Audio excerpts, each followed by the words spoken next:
Good morning everyone. কি কৰি আছে বাৰু? আৰু আপোনালোকৰ খবৰ খাতি কেনেকুৱা? আশা কৰোঁ খবৰ খাতি সকলো ভালেই জানো। বহুত দিন হ'ল ইউটিউবত মোৰ ভিডিঅ' দিয়া হোৱাই নাই কাৰণ আমাৰ ঘৰত আজি মানুহে ফুল হৈ আছে। কাৰণ আজি হৈছে আমাৰ ভাগিনৰ মানে ডাঙৰ বাৰ ল'ৰাৰ উপনয়ন। তাৰ কাৰণে কালি পুৰা হাউসফুল আৰু একদিন কাম বন কিবা মানে লাগি আছিল এনে মোৰ ভিডিঅ' বনোৱা হোৱা নাই। আজি বুলি ভগতে আপোনালোকৰ আগলৈ লৈ আহোচোন। এতিয়া আমাৰ ঘৰত কোন কোন আছে দেখাও বাৰু। অলৰেডি বাহত উপনয়নৰ ঠাইত য'ত মানে উপনয়ন পাতিব তালে গ'লে ডাঙৰ বা শহুৰ দেউতা ভিনদেউ গ'লে সৰু বাহত আছে ছোৱালীহত আছে আপোনালোকক দেখাওচোন বলক। এইয়া চাওক দুইজনী ভাগিন এটি ওলাই আছে বাও এফালে ওলাই আছে বাক পিছত দেখাম বাৰু। তাৰপিছতে মই ওলামগৈ বাৰু মই বেলেগ দেশতে আছোঁ দেই। এয়া তো মই ওলাই লওঁ তাৰ আগত ব্ৰেকফাষ্টত খাবলৈ কিবা এটা বনাওঁ আপোনালোককো দেখাম বাৰু। চাই থাককচোন সকল। আমাৰ ঘৰৰ পাকঘৰৰ খিৰিকীখন খুলিলেই কঁঠালৰ গছজোপা পাই মই আপোনালোকক দেখাম বেক কেমেৰা কৰি। এতিয়া আজি বোলো কঁঠালৰ মুচিকে বনাওঁ বাঁহটো আহিছে। কঁঠালৰ মুচি মই যেনেদৰে বনাওঁ একদম মাংসৰ নিচিনা লাগে খাবলৈ। আপোনালোককো দেখাম কেনেদৰে বনাইছোঁ চাবচোন দেই আপোনালোকে। ৰাতিপুৱা ব্ৰেকফাষ্টো হৈ যাব। এইজোপা কঁঠালৰ গছ চাওকচোন তাৰে এতিয়া মুচি এটা আনিম কঁঠালৰ মুচি। আজি বোলো নহয় কঁঠালৰ মুচিকে খাওঁ।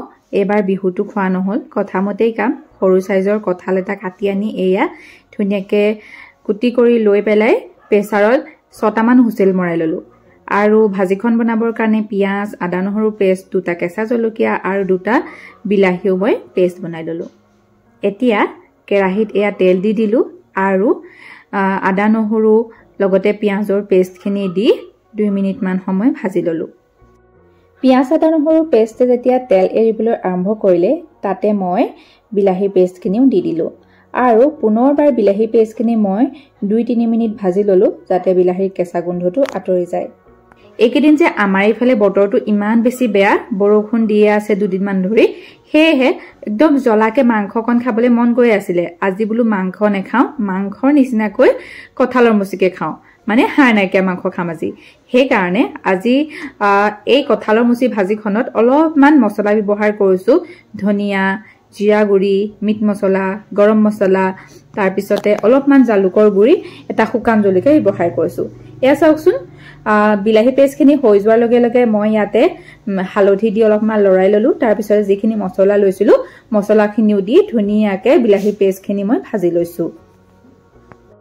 এতিয়া মই পিঁয়াজ নহৰু লগতে মছলাৰ যিখিনি পেষ্ট এয়া ভাজি লৈছিলোঁ তাতে বইল কৰি লোৱা কঁঠাল লগতে আলুখিনি দি পেলাই মছলাখিনিৰ লগতে ধুনীয়াকৈ মই মিহলি কৰি লৈছোঁ। এনে কৰিলে কঁঠালৰ লগত বা আলুৰ লগত মছলাৰ যিটো পেষ্ট ধুনীয়াকৈ সোমাই যায় আৰু টেষ্টটো বৰ ধুনীয়া হয়। সেইকাৰণে চাওকচোন ধুনীয়াকৈ মই লৰাই কৰি ইয়াতে মছলাখিনিৰ লগত কঁঠালৰ চব্জিখন মিক্স কৰি দিছোঁ।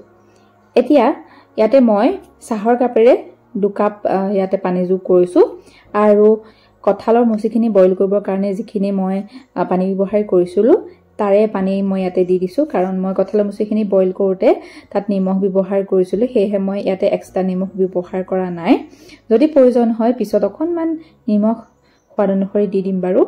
এয়া চাওকচোন অলপমান পানী দিয়াৰ পিছত এইখিনি পুনৰ মই 3-4 মিনিটমান উতলাই ল'ম আৰু উতলাই ল'লে কঁঠালৰ মুচিখন গাঢ় হৈ পৰিব আৰু খাবলৈ ৰেডি হৈ পৰে।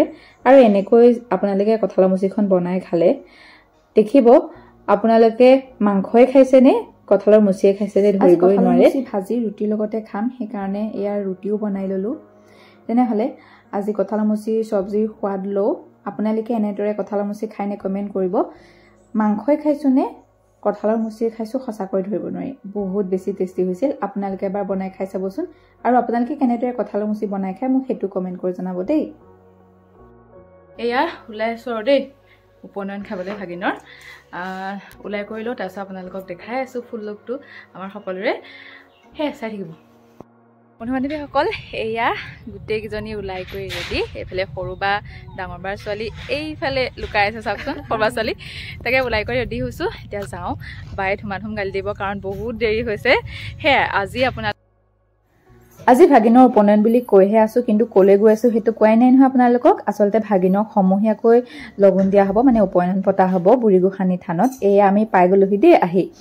আৰু এয়া হৈছে ভাগিন অকণমান ভিডিঅ' কৰি ল'লোঁ আৰু মই আপোনালোকক কৈছিলোঁৱে নহয় যে আজি অহা অকণমান দেৰি হ'ল সেইকাৰণে বহুতখিনি নিয়ম আমি দেখিবলৈ নাপালোঁ আৰু পানী তোলা হৈ গ'ল আৰু এয়া চাওকচোন ভাগিনক চুলি কটা নিয়মটো কৰিব তাৰ আগতে এয়া কিবা নিয়ম কৰি আছে আপোনালোকক অকণমান দেখাই দিলোঁ দেই এতিয়া এয়া ভাগিনৰ চুলি কাটিবলৈ লৈছে যিহেতুকে সমূহীয়াকৈ উপনয়ন দিয়া হৈছিল বহুখিনি ল'ৰা মানে 10টামান ল'ৰাক আচলতে উপনয়ন আছিল নেকি আজি দিনটোত বুঢ়ীগোসানী থানত সেইকাৰণে এয়া চাওকচোন আপোনালোকক দেখাইছোঁ ভাগিনৰ চুলি কাটি আছে এইফালে আমাৰ ওচৰৰে মামী এজনীৰ ল'ৰাৰ মানে গা ধুৱাই আছে নোৱাই আছে মানে আৰু এয়া ভাগিনৰ চুলি কটা হৈ গ'ল দেই এতিয়া চুলি কটাৰ পিছত তিল লগাই দিয়ে এয়া তিল লগাই আছে বাৰু এয়া তিল লগোৱা হোৱাৰ পিছত এয়া ডাঙৰ বা আপোনালোকক দেখুৱাই আছিলোঁ নহয় বায়ে ল'ৰাক এয়া নোৱাবৰ কাৰণে এতিয়া লৈ আহিছে নোৱাৰ সময়ত 3 পাক ঘূৰাব লাগে নহয় এয়া 3 পাক ঘূৰোৱাৰ পিছত বটুক নোৱাৰ নিয়মটো কৰিলে মই আকৌ কৈছোঁ যে যিহেতুকে বহুখিনি ল'ৰা উপনয়ন পাতিছিল আজি সেইকাৰণে আচলতে জেগাও বহুতখিনি কম সেইকাৰণে অলপমান চমুকৈ নিয়মখিনি কৰি পেলাই এয়া গা ধোৱা হৈ গ'ল